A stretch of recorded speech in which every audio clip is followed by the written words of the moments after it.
في اليوم 29 من شهر نوفمبر 2022 وخلال مؤتمر صحفي ضخم في القاهرة تم الإعلان عن رجوع عربيات BMW وميني للسوق المصري،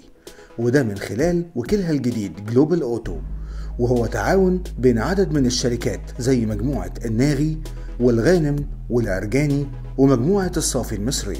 وأعلنت جلوبال أوتو إنها راجعة بخطة قوية لزيادة الإنتاج المحلي لعربيات BMW،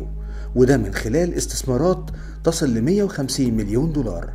عشان توصل للقدرة الإنتاجية السنوية ل 10,000 عربية، واللي هتكون كلها من العربيات الSUV المشهورة من BMW زي X3 X4 X5 X6 وX7، وده بجانب دعم الشركة لرؤية الدولة المصرية 2030 من خلال تصنيع عربيات بتشتغل بالهيدروجين والطاقة النظيفة. أعلنت شركة جلوبال أوتو كمان إنها هتقدم مستوى قوي من خدمة ما بعد البيع، وده بيتضمن الصيانة وتوفير قطع الغيار وغيرها عشان توصل لأعلى درجة من إرضاء عملائها. وللمرة الأولى في مصر هيتم تقديم ضمان وصيانة دورية مجانية لمدة 3 سنين أو 60,000 كيلومتر أيهما أقرب، مع ضمان لمدة 5 سنين أو 200,000 كيلومتر أيهما أقرب.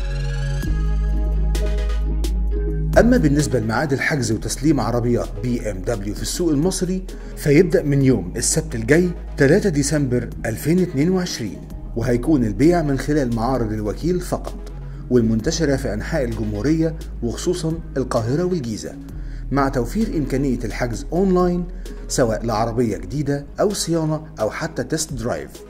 وأعلنت الشركة كمان إن في عربيات مميزة هتتقدم في السوق المصري لأول مرة من خلال الوكيل، زي عربيات M-Power المشهورة والقوية زي M3 وM3 Competition وM4 وM5 Competition،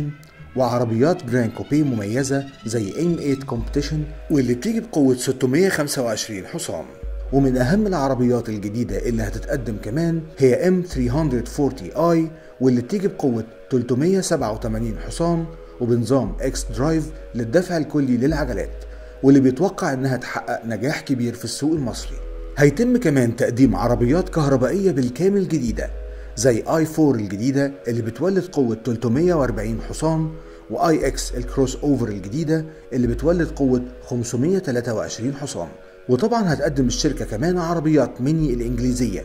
ومنها ميني كوبر اس واللي بتيجي بقوة 192 حصان، وميني كونتري مان الكروس اوفر وغيرها. وخلال المؤتمر صرح توماس رين رئيس مجموعة BMW في افريقيا انه سعيد بالعودة مرة اخرى للسوق المصري، وان الوكيل الجديد هيقدم مجموعة متكاملة من حلول التنقل المختلفة مع التركيز على الاستدامة والعربيات الكهربائية. كما صرح فهد الغانم رئيس مجلس إدارة مجموعة جلوبال أوتو إنه فخور باختيار المجموعة لتمثيل BMW وميني في مصر، وأكد إن مصر ليها مكانة خاصة وعظيمة وبتوفر فرص هائلة للاستثمار، وإنه واثق من قدرة BMW على تصدر مبيعات العربيات الفاخرة في مصر.